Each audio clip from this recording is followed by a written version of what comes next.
Is this Jehovah's Witnesses? Yes, it is. Okay. May I speak with an elder? I'm an elder. You're an elder, okay. The reason I asked for an elder is because I had a friend that was a Jehovah's Witness, and apparently I was given the indication that the elders have a good bit of knowledge about Bible. Um, I'm kind of I'm going through some depression right now, and I am just trying to read over the Bible and get a little bit of solace from that. And I ran across something that I just wanted to get your input on. It's something that Jesus was talking about in Luke 14. He went in to eat a meal at the house of some of the Pharisees, and then he was going to heal a man that was suffering from ailment. And then Jesus asked the Pharisees, this is Luke 14:3, and experts in the law, is it lawful to heal on the Sabbath or not? But they remained silent. So taking hold of the man, he healed him and sent him on his way. And then asked them, if one of you has a child or an ox that falls into a well on the Sabbath day, will you not immediately pull it out? And they had nothing to say. So the reason that I'm bringing this up to Jehovah's Witness and trying to get some information is I had a friend that was very close to me, and she died. She had cancer of the blood, and they wanted to give her a blood transfusion. She was an adult, and she ended up refusing that, and feeling like she was obeying, you know, Jehovah's Witness doctrine, and in that process, and sadly she died, and that's been a couple years ago, and that still troubles me. But what I and I was trying to talk to her when she was still alive, and going through medical treatment about this whole situation, and she was showing me some scriptures in the Bible that just I just when I look at Jesus and an instance like this, and he basically was saying, if somebody is in need of just getting lifted out of even an animal, to get lifted out of a well on a Sabbath, which you're not supposed to do any work on, and then that's basically breaking the Sabbath to go ahead and pull that child or that ox out of that well. And then I'm just trying to understand how do Jehovah's Witnesses reconcile that issue between obeying what they feel is a law in the Bible, but then looking at what Jesus said, and when Jesus was willing to make concessions for the health and safety of somebody. I gotcha. That's a good question, sir. What was your name again? Hello? Hello? Can you hear me? Yeah, I can hear you. Okay. No, I was saying that's a good question. I was asking what your name was again? My name's Lloyd. Hi, Lloyd. My name is Ray. Ray, thank you. So, as I mentioned, that's a good question. And I may have trouble hearing you. We have a meeting going on right now. Okay. Over the speakers. But one of the things just to keep in mind is that Jesus himself, do you think he would ever disobey his Father? Well, I mean, here he's talking about being willing to do work on the Sabbath when that was actually forbidden, wasn't it? Well, it was, but what kind of work was forbidden on the Sabbath? What was the Sabbath for under the Mosaic Law? Do you know? You have to tell me. Okay. The Sabbath was to take time away from your secular work and do works that would draw you closer to God. So one of the things that Jehovah did want his servants to do was show love to their neighbor and to one another. He said, you even love your enemies. So if we're talking about assisting someone on the Sabbath and so forth, and that's why Jesus gave the illustration he did. If your ox fell, or your neighbor's ox, or your kid or something, that would be assisting them. That's a good thing. It has nothing to do with making money secularly, correct? Right. I'm not seeing the connection with making money, because we're talking about somebody potentially dying from a certain interpretation of a Bible verse. Well, I'm trying to get you to understand the point of Okay. So the point of the Sabbath was to do things to draw us closer to God. And that's why I had asked the question about Jesus disobeying his Father. He would never do that. So when Jesus, using your illustration, when Jesus was talking there, he was talking about doing works that his Father approved of.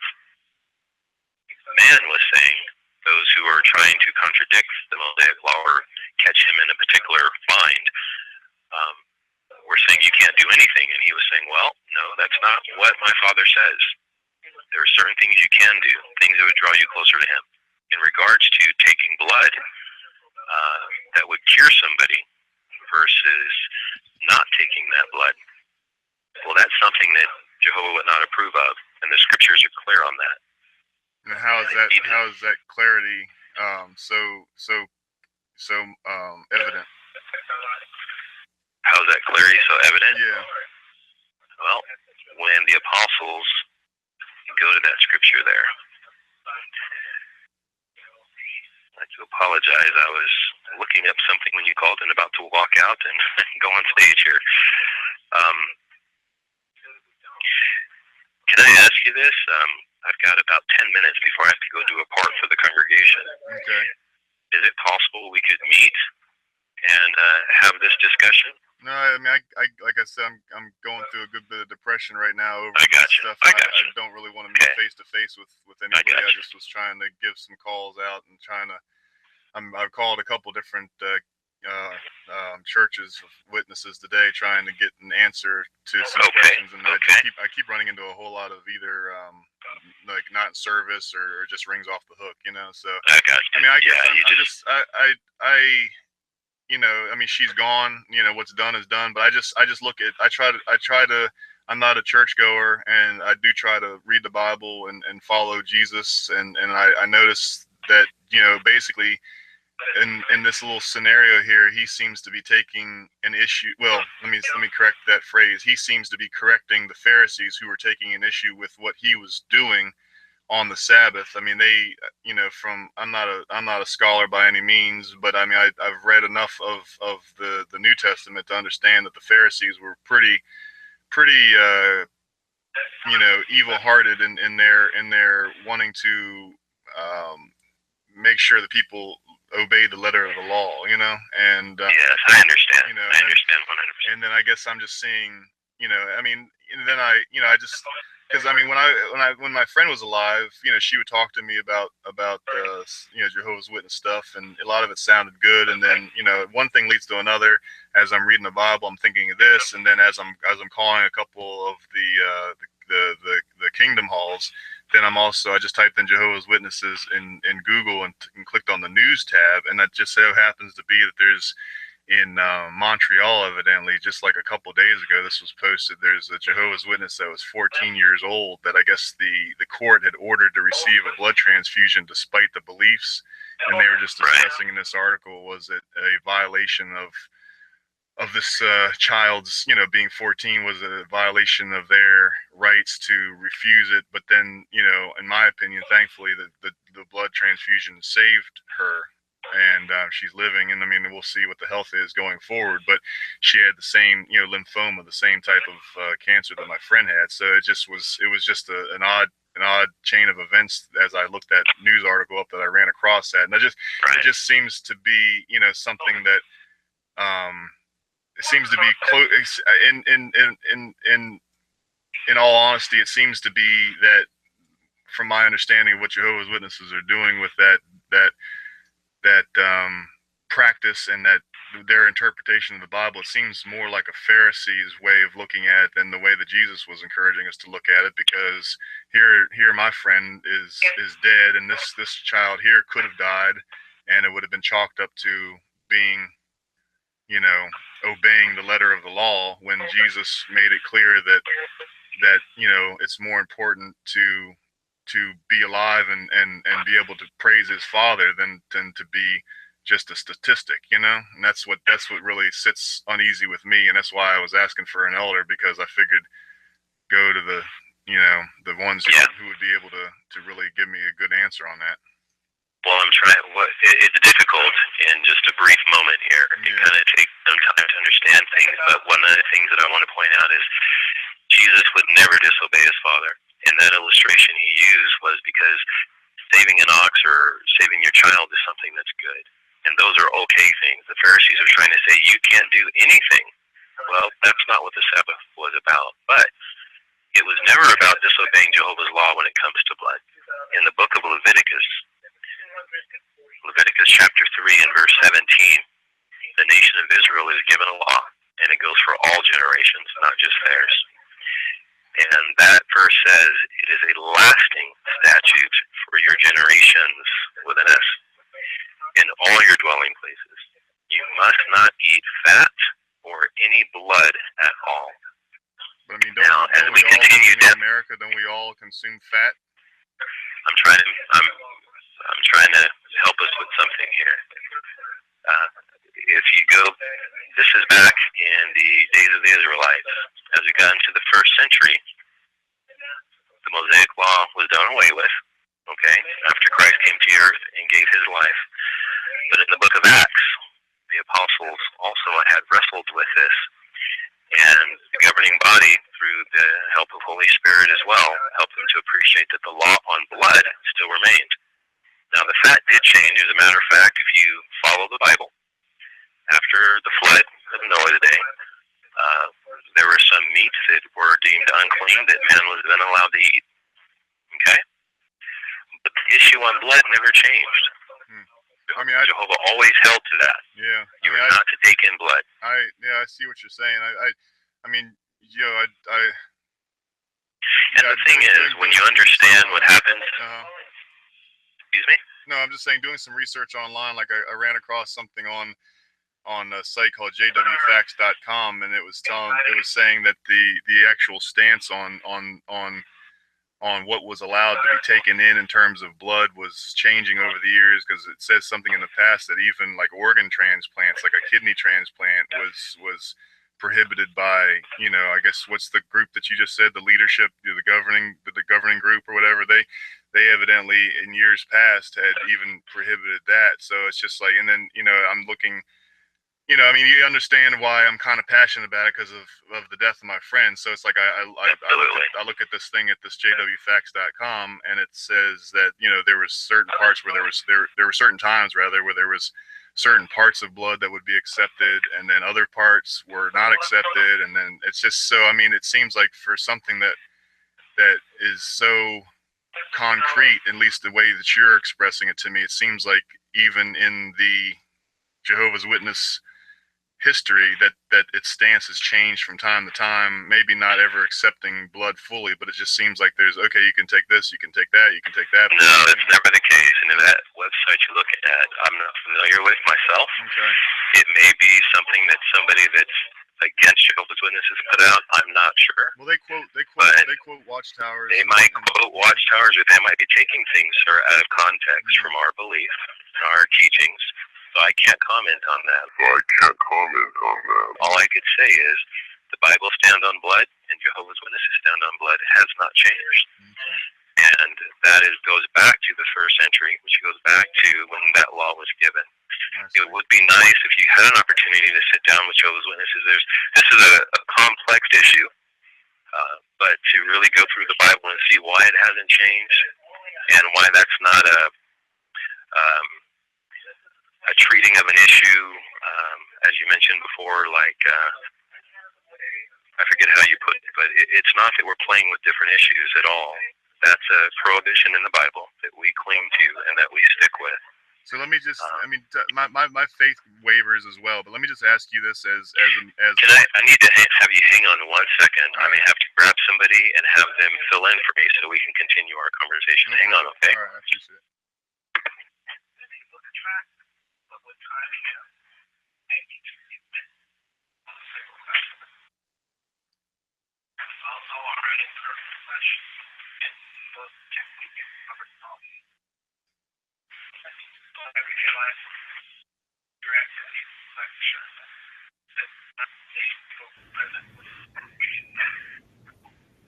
It's not what goes in your mouth that defiles you, but what comes out of it. Hello, Lloyd? Yes. Hi. So I've got to, as I mentioned, I've got a part. Okay. I've got up on stage in front of the congregation here. I've got another elder. His name is Glenn Washington. Okay. And he's going to take over this conversation and try to help you to appreciate those points, okay? All right. I appreciate it. All right, my friend. No problem. No problem. Thanks. Here he is.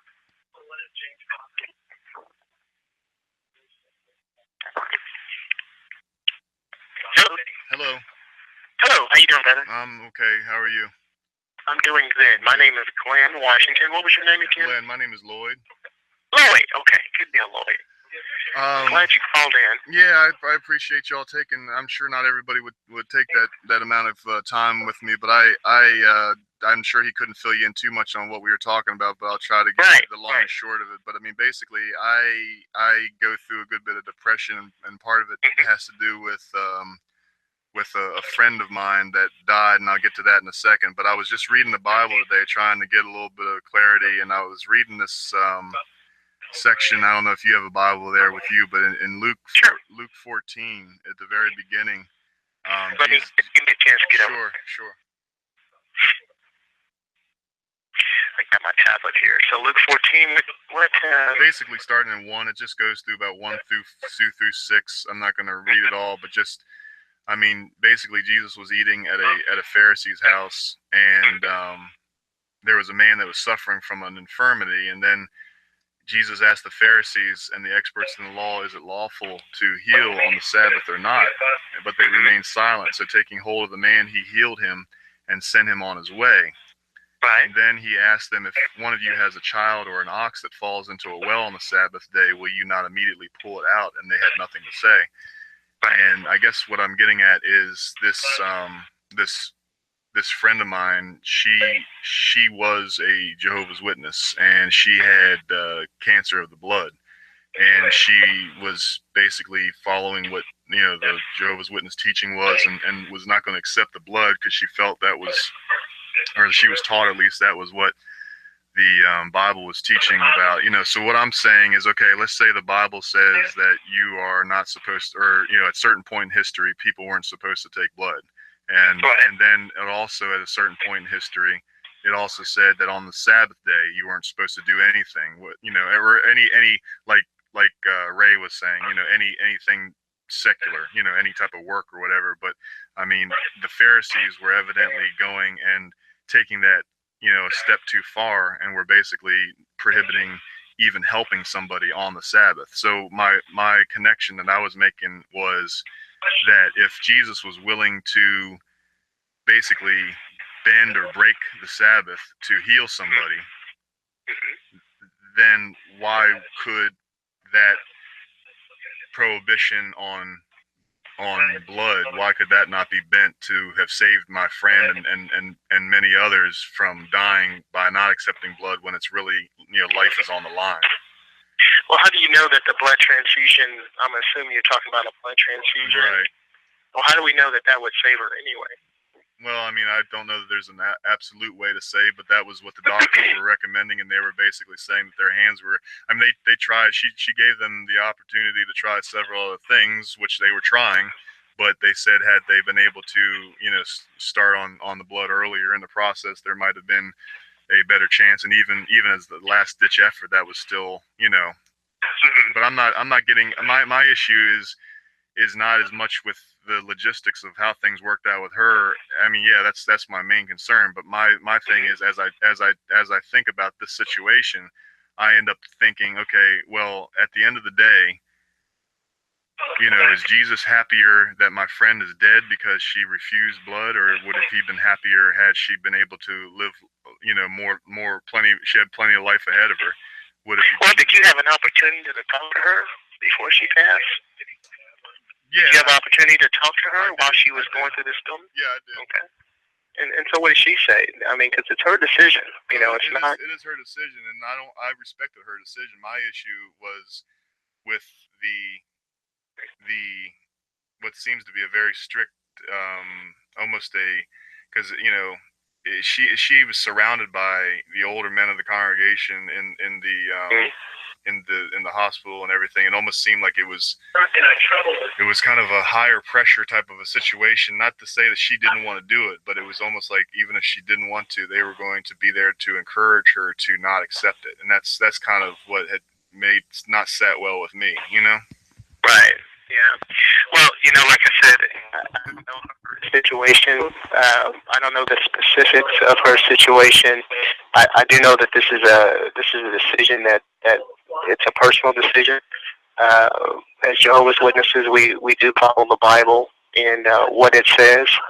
And like I said, this is a decision that she has made, and these are things that we do, or at least try to do, long before a crisis or an event like this, ever happens.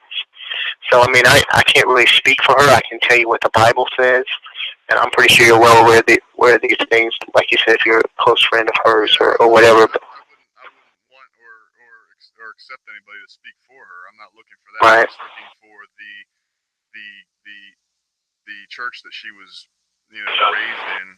The fact that they kind of influenced this type of decision. And I mean, yeah, I know she felt that herself. It's just, and then like I start to look at other situations, like I was telling Ray when he was on the phone, that there's a case over here in Canada that just literally I just typed in Jehovah's Witnesses on Google and clicked on the news tab, and it was the first one that popped up. Evidently, some court had ruled that a 14-year-old child had to get a blood transfusion to save her life. She was also facing lymphoma. So it's just it's just one of those sore spots that I have, that it seems to me, in all honesty, to be more pharisaical to go ahead and say, I'm going to go ahead and teach, as an organization, and I'm going to teach my adherents to refuse blood when it could save them. When Jesus was definitely, I know it's not the exact same thing, but he definitely told us by his example. And I think if we look at his example there on what he was willing to do to heal somebody on the Sabbath, even though the Pharisees were basically never have any part of it, Right. Well, I would say that Jesus was in that position to do that, where we are not. Being the Son of God, he was in a position to actually heal. We are not.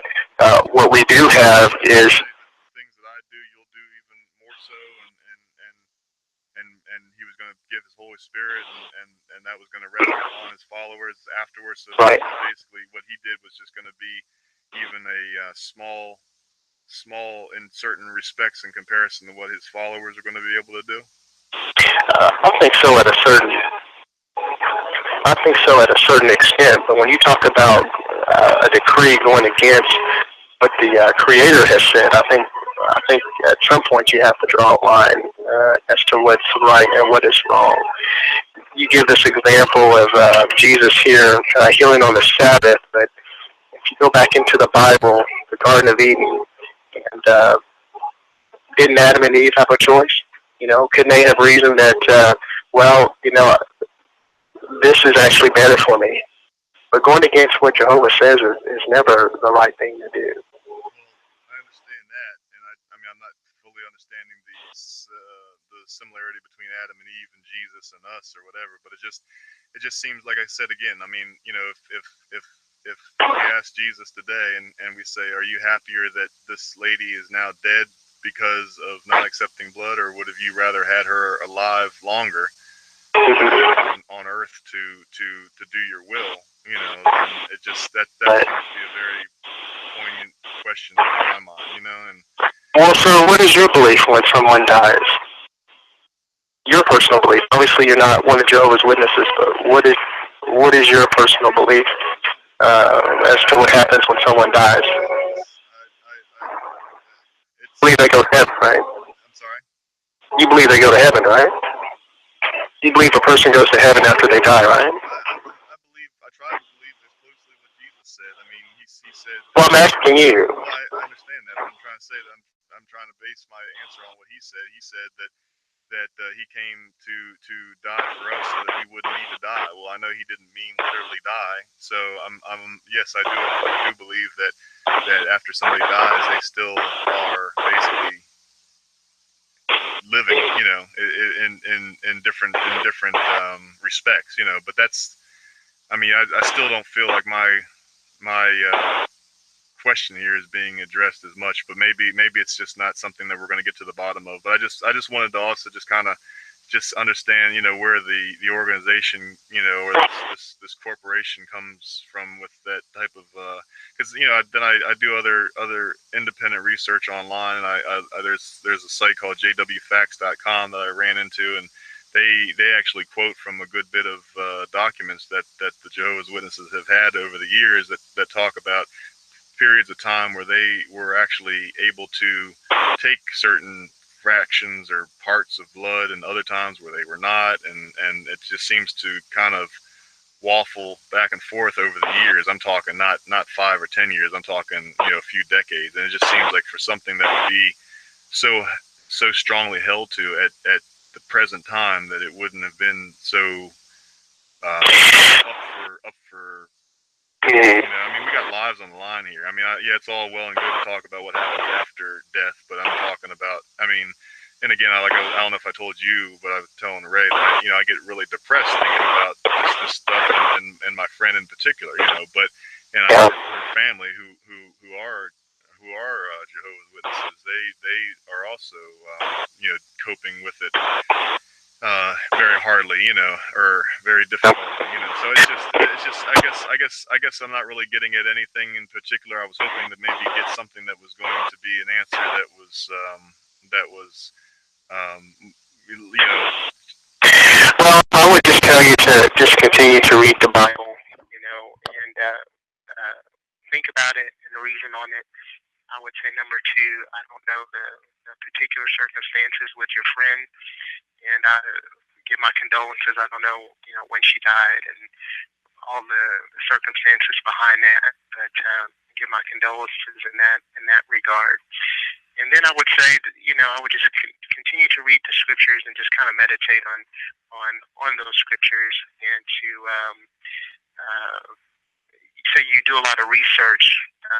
Have you looked at jw.org? And I have, and you know, I want, it was interesting. It's just interesting the things that end up there, and that I see elsewhere that don't end up there. It just seems like it's not very comprehensive, because I mean, like, I noticed there were certain things about the whole Russia Putin thing on there, and then, but I didn't see anything else that seemed to be pretty big, because it was actually this guy, what's his name? Let me pull it up here.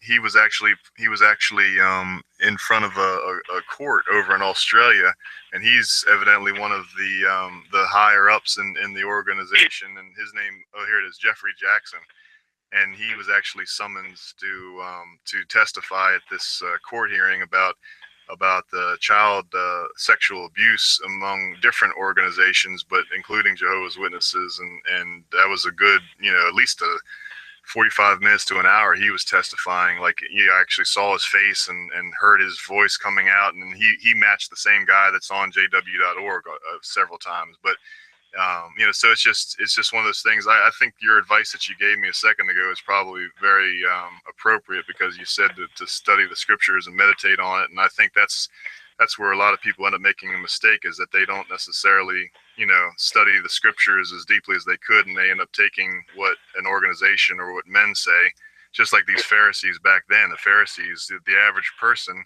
from my reading of the New Testament, the average person didn't have a full grasp on the law, and they were expecting the Pharisees to kind of spoon feed them, and that seems to be, thankfully nowadays, we all have Bibles in abundance, you know.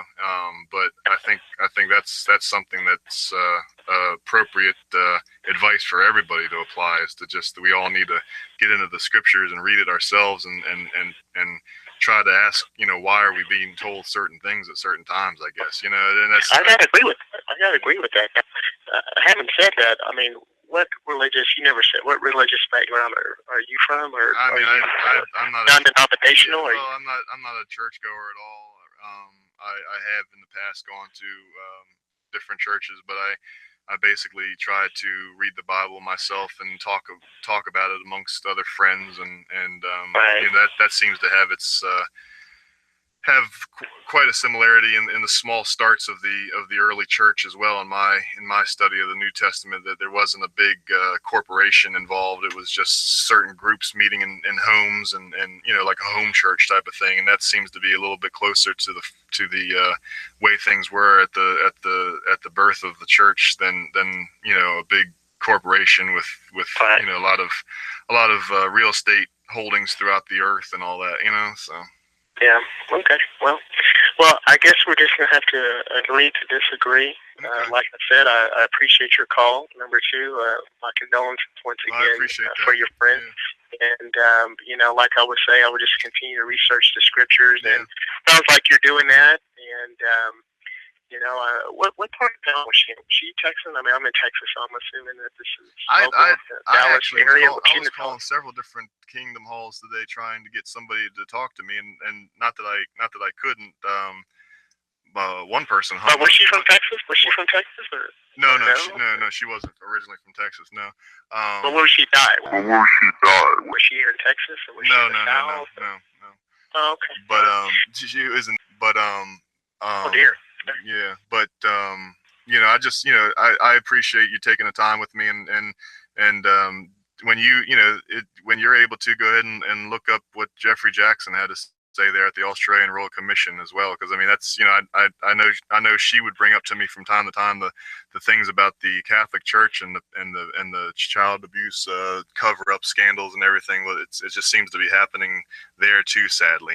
So I hope a lot of these I don't want to see anybody die from negligent health care, and I also don't want to see any child abused by anybody, let alone religious person in their church that's supposed to be trusted.